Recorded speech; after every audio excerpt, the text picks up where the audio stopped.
dimanapun berada, selamat datang di podcast ASN Berakhlak. Kali ini saya diberi kesempatan untuk belajar langsung dengan narasumber saya. Kali ini saya akan membahas tentang nilai-nilai dasar ASN Berakhlak. Saya Alma bersama dengan Moni Zika, boleh perkenalkan diri terlebih dahulu. Halo Sobat Sar, perkenalkan nama saya Susanti Dasari. Saya biasa dipanggil Santi di kantor. Saya angkatan 2015. Di sini kurang lebih udah 10 tahun saya masih di sini. Lumayan banyak pengalaman pekerjaan nih. Baik Kak, terima kasih sudah memberikan saya kesempatan untuk berbincang-bincang dengan Kak Santi nih. Di sini saya akan membahas tentang nilai-nilai dasar ASN itu sendiri, di mana pada tahun ini membahas tentang poin-poin ASN berakhlak. Nah, di mana berakhlak itu ada berorientasi pelayanan, akuntabel, kompeten, harmonis, loyal, adaptif, dan kolaboratif. Nah, mungkin langsung saja nih Kak, kita bahas perbincangan hari ini adalah bagaimana nilai-nilai ASN ini terdapat di kantor di SAR Jogja. Atau Kak Santi bisa berikan pengalaman apa yang pernah Kak Santi alami atau pengalaman yang paling berkesan buat Kak Santi selama menjadi seorang rescue selama kurang lebih 10 tahun ini ya Kak? Iya. Kalau pengalaman saya jadi seorang rescue itu sebenarnya dari awal tuh nggak ada kepikiran ya. Apa sih itu ya? Basarnas itu apa sih?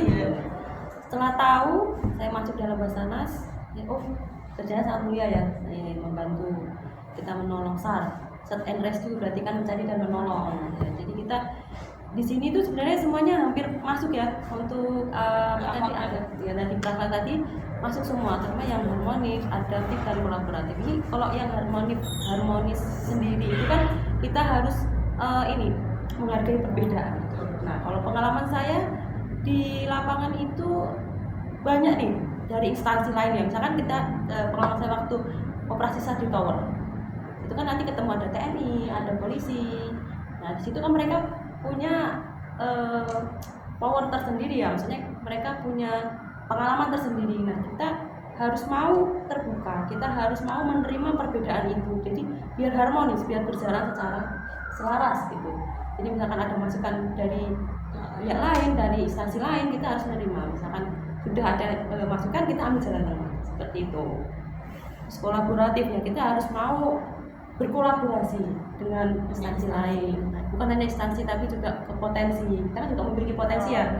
Ya, kita dalam melaksanakan operasi SAR itu kita pasti bekerja sama dengan banyak instansi dan potensi. Kalau di Jogja itu juga termasuk istimewa ya, karena potensinya sangat banyak sekali. Kita belum bergerak aja potensinya sudah duluan ya. Ya itu lebih cepat lah. Lebih cepat. Jadi ya itu tadi.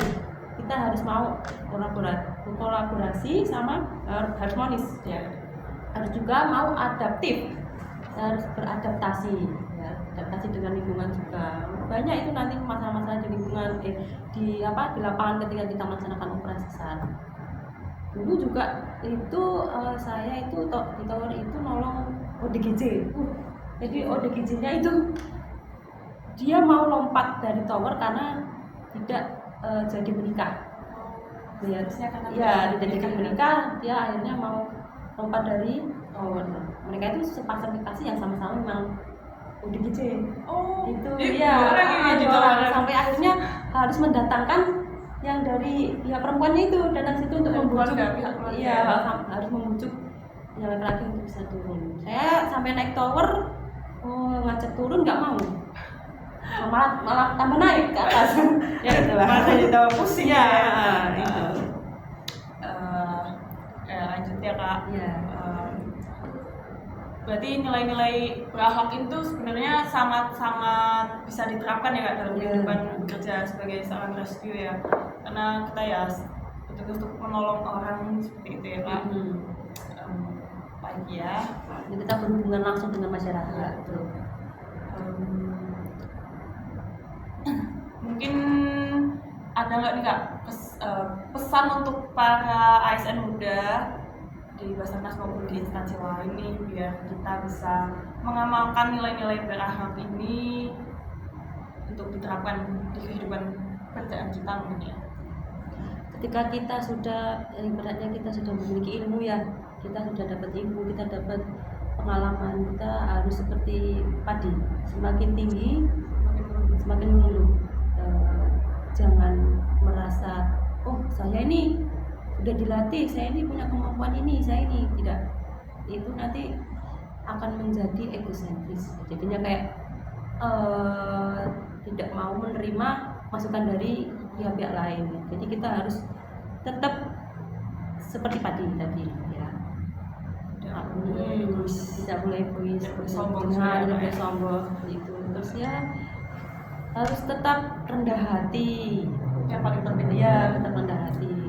Kita juga harus bisa menyikapi masyarakat ya. Kalau masyarakat itu memang ini ya maunya yang terbaik buat orang-orang yang mereka cintai. Karena kalau kita yang jadi korban juga kita pengennya Ya, seperti itu. betul. Makanya kita harus bisa menjelaskan secara baik-baik, secara hati ke hati, biar mereka bisa paham juga.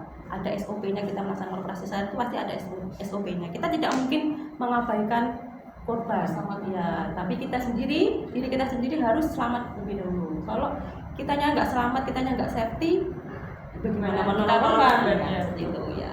Bagus. Kisahnya sangat banyak ya nih Kak. Mungkin cukup ya Kak. Terima kasih ke Kak Santi karena berkenan untuk membagikan pengalaman selama menjadi rescue. Mungkin cukup ya dari saya. Ucapkan banyak-banyak terima kasih pastinya untuk Kak Santi karena sudah meluangkan waktu untuk berbincang dengan saya. Mungkin sekian video podcast yang bisa saya berikan hari ini. Bila ada kurangnya saya mohon maaf, dan terima kasih ya Kak sudah menyempatkan waktunya untuk saya dan juga penonton yang ada di sama-sama. podcast ini. Semoga kedepannya kita bisa bekerja sama dengan lebih baik lagi, bisa mewujudkan dan bisa berinovasi lagi ya untuk kedepannya Basarnas lebih baik lagi. Betul sekali. Akhir kata, wabillahi taufiq wal hidayah. Wassalamualaikum warahmatullahi wabarakatuh.